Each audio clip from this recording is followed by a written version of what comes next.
पुणे शहरात सकाळपासूनच अवकाळी पावसाला सुरुवात झालेली आहे।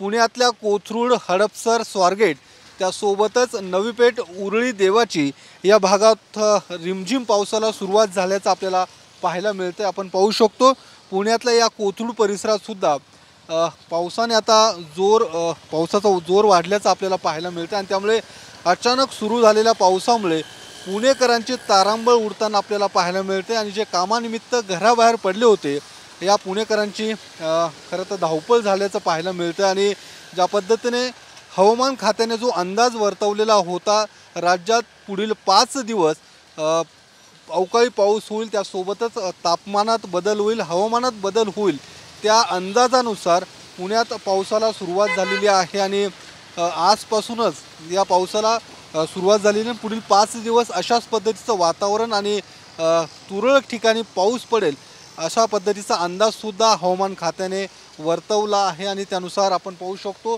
शहरातल्या अनेक ठिकाणी पाणी साचल्याचं सुद्धा पाहायला मिळतं, ज्यामुळे वाहतुकीवरती सुद्धा या पावसाचा परिणाम झाल्याचं पाहायला मिळतं। अनेक ठिकाणी वाहतूक कोंडीसुद्धा झालेली आहे आणि या अचानक आलेल्या पावसामुळे पुणेकरांची तारांबळ उडालेली आहे आणि दिवसभर आणि येणाऱ्या पुढील 5 दिवस अशाच पद्धतीने शहरातल्या वेगवेगळ्या भागांमध्ये पाऊस असणार अशा पद्धतीचा अंदाज वर्तवलेला आहे। सकाळपासूनच ढगाळ वातावरण होतं आणि त्यानंतर आता पावसाला सुरुवात झालेली आहे। कॅमेरामन सुशांत राऊतसह योगेश बोरसे, TV9 मराठी, पुणे।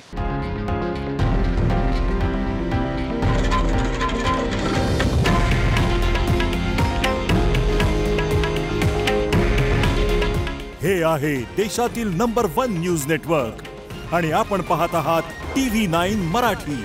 काळजी तुमची, हित महाराष्ट्राचं।